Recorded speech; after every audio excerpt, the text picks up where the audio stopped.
बिस्मिल्लाहिर्रहमानिर्रहीम। अस्सलाम वालेकुम नाज़रीन, मैं हूं बशीर शहज़ाद और आप देख रहे हैं मेरा फ़ेसबुक पेज और यूट्यूब चैनल।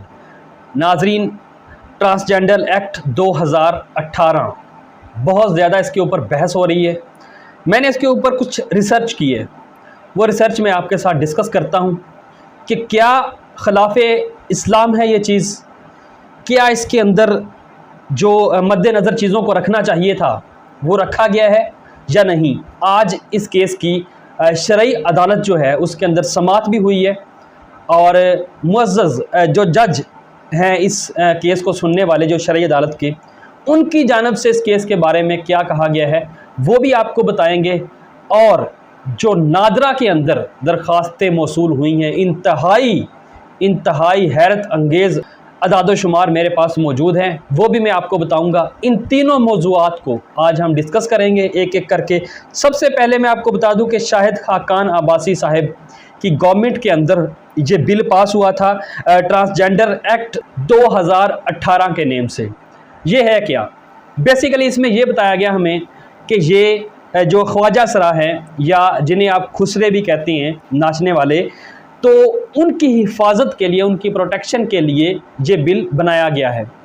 लेकिन इसके अंदर जब जो चीज़ें मैंने पढ़ी हैं वो इंतहाई खौफनाक है।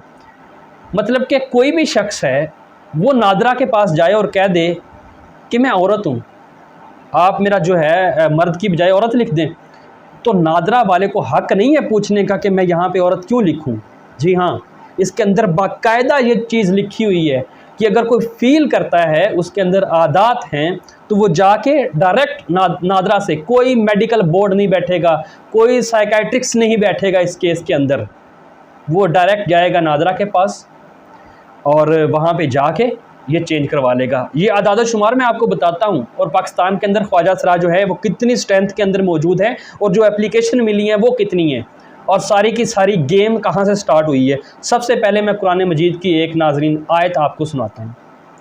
अल रूम, सूरह अल रूम है और आयत नंबर 30, जिसका मैं तर्जमा आपके साथ शेयर करता हूँ। अल्लाह की पैदा की हुई फितरत जिस पर इसने लोगों को पैदा किया, अल्लाह के बनाए हुए में तब्दीली ना करना। वाज़े तौर पे लिखा है कुरान मजीद के अंदर, अल्लाह के बनाए हुए में तब्दीली ना करना, यही सीधा दीन है। आगे लिखा है, मगर बहुत से लोग ये नहीं जानते, मगर बहुत से लोग ये नहीं जानते। सूरह अल रूम आयत नंबर मैंने आपको बता दिया 30, उसका मैंने तर्जमा आपको बता दिया। और इसके साथ साथ ये मैंने क्यों पढ़ी है, एक और चीज़, कौम लूत के ऊपर जो अजाब आया था उसका भी कुरान मजीद के अंदर ज़िक्र है।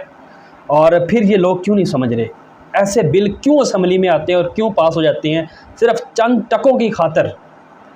इंटरनेशनल जो NGOs, इंटरनेशनल जो लोग हैं उनके कहने पे चलती हैं और वो आगे गाइड करते हैं और ऐसे बिल पास होते हैं। और फिर हुजूर ने ऐसे लोगों के ऊपर लानत फरमाई है जो ऐसा काम करते हैं, मतलब कि जो मर्द मर्द से शादी करता है या औरत औरत से। बड़ा ही मैं आपको बताऊं कि इंतहाई ख़तरनाक किस्म का ये बिल है। और इसके साथ साथ इसकी इब्तदा कहाँ से हुई थी वो मैं आपको बता दूं। ये एक पूरी दुनिया के अंदर नाजरीन कानून है जिसका नेम है योगिया कार्ता प्रिंसिपल। ये कानून कहता है कि जो हम जिन्स परस्ती है, एक जो मर्द है वो मर्द के साथ और औरत औरत के साथ शादी की जो पाबंदी है पूरी दुनिया के अंदर, वो ख़त्म करवाना चाहता है इसको। बेसिकली ये काम यहाँ से स्टार्ट होता है। और मैं आपको बताऊं कि जब ये बिल आया था तो इंटरनेशनल मीडिया बड़ा हैरान हुआ था इसके ऊपर कि पाकिस्तान जैसे एक कंजर्वेटिव कंट्री के अंदर ये काम हो रहा है और हमारी आंखें बंद थी उस वक्त। क्या आज इस केस की समाअत हुई है उसका हवाल मैं आपको बता देता हूँ।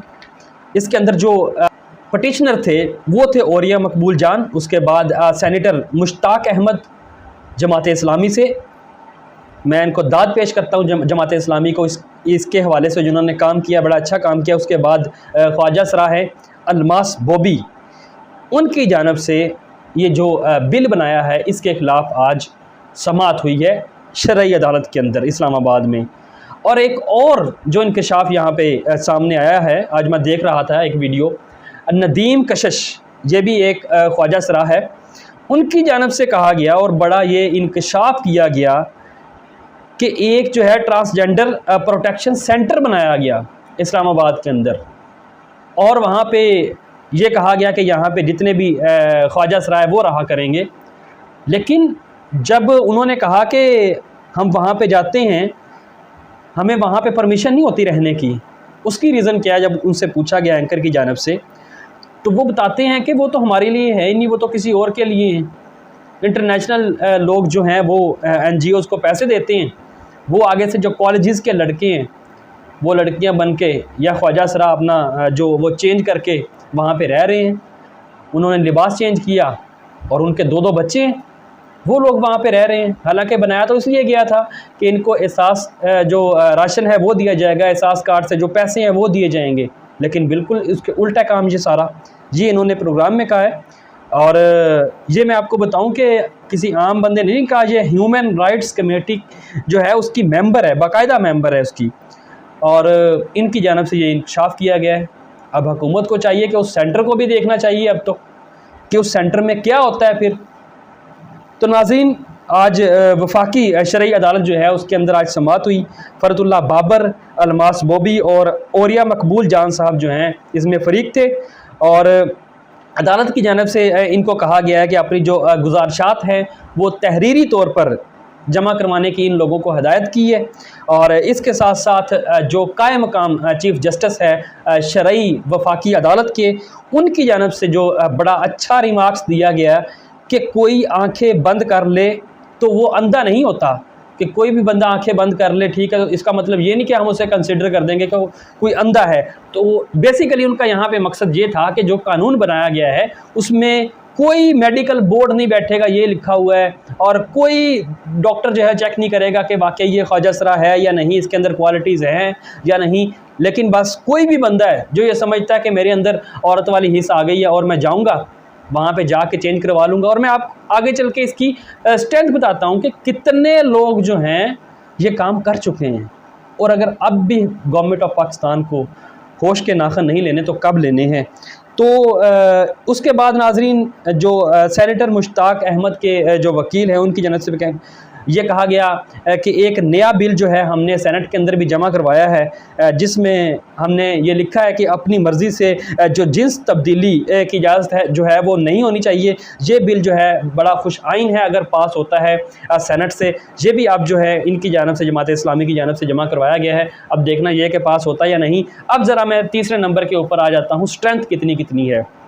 नादरा के मुताबिक 28,713 नादरा को दरख्वास्तें मौसूल हुई हैं, और इसके मुताबिक जो नादरा के डेटा के मुताबिक 16,530 जो मेल हैं उन्होंने फ़ीमेल करवाया अपने आप को, यानी कि जो मर्द थे उन्होंने कहा कि हमने औरत बनना है, मतलब कि हमारी जिन्स आप तब्दील कर दें। कितना बड़ा घिनौना काम किया गया है। इसके साथ साथ 15,100 जो फ़ीमेल थी उन्होंने मेल जो है वो लिखवाया है, नेम फ़ीमेल जो थी। अब देखें कितनी बड़ी गेम है। अब जो फ़ीमेल है वो मेल बन गई हैं, वो अब फ़ीमेल से शादी करेंगी, और यही तो वो कानून है जो मैंने आपको बताया कि जो शादियां ख़त्म करवा रहा है। तो इसका मतलब है कि पाकिस्तान के अंदर ये चीज़ हो रही है। और जो डेटा हमारे पास आया है उसके मुताबिक नाजरीन मैं आपको बताऊं कि टोटल जो ख्वाजा सराय पाकिस्तान के अंदर इस वक्त एग्जिस्ट करते हैं, आलमोस्ट कोई एक्यूरेट फिगर नहीं है लेकिन एक्यूरेट ही समझे इसको आप, 10,418 टोटल है पाकिस्तान के अंदर। और ये जो जिन्स तब्दीली की जो दरख्वास्तें वो कितनी हैं, 28,713। जी हाँ, ये क्या हो रहा है पाकिस्तान के अंदर, इसके ऊपर हुकूमत को सोचना चाहिए। और एक मैं आपको बात बता दूं कि चोरी की सज़ा है, हर चीज़ की सज़ा है, लेकिन जो लोग गलत काम करके ट्रांसजेंडर बनने की कोशिश करते हैं, क्या उसके लिए सज़ा नहीं होनी चाहिए? क्या बाकायदा मेडिकल बोर्ड बैठकर फ़ैसला नहीं उनको करना चाहिए? ये सारी चीज़ें डिसाइड करना अब हुकूमत का काम है। और अवाम इस वक्त मैं आपको बताऊं कि शदीद गुस्से में पाकिस्तान की, क्योंकि पाकिस्तान इस्लाम के नाम के ऊपर बना है नाजरीन। और इसके ऊपर पाकिस्तान की आवाम कोई समझौता नहीं करेगी। नाजरीन, इस केस के हवाले से आपकी क्या राय है वो आप कमेंट सेक्शन के अंदर हमें बता सकते हैं कि आप इस केस के बारे में क्या कहते हैं। तो वीडियो पसंद आए तो लाइक करें, शेयर करें, चैनल को आपने लाजमी सब्सक्राइब कर लेना है ताकि लेटेस्ट मालूमात आप तक पहुँच सकें। अब तक के लिए इतना ही। अपने दोस्तों का ख्याल रखिएगा। मुझे इजाज़त दीजिए। अल्लाह हाफिज़।